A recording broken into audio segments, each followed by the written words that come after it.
Prove అయింది. ఇక cinema నటులు పదవుల్లో ఉండగా సినిమాలు చేయొచ్చా అంటే అప్పట్లో ఎన్టీఆర్ ముఖ్యమంత్రిగా చేస్తూ కూడా బ్రహ్మర్షి విశ్వామిత్ర సినిమా చేయడం గుర్తు చేసుకోవాలి.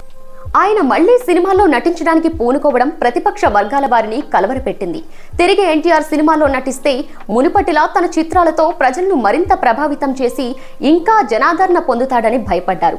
దాంతో ఎన్టీఆర్ ముఖ్యమంత్రి పదవిలో ఉన్నాడు. రాజకీయాల్లో ప్రవేశించి అదీ కాక ముఖ్యమంత్రి పదవిలో ఉంటూ సినిమాల్లో నటించడం తగదని విమర్శించారు.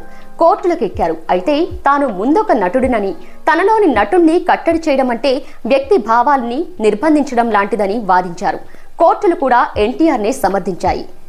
ఓజీ విషయానికొస్తే ప్రొడ్యూసర్ డివివి దానయ్య నిర్మిస్తున్న ఈ మూవీలో పవన్ కు జోడీగా ప్రియాంక మోహన్ నటిస్తుండగా తమిళ నటుడు అర్జున్ దాస్, శ్రీయారెడ్డి, ప్రకాష్ రాజ్ ముఖ్య పాత్రలు పోషిస్తున్నారు. Bollywood star hero Imran Hashmi villain గా నటిస్తున్నారు. సో చూసారు.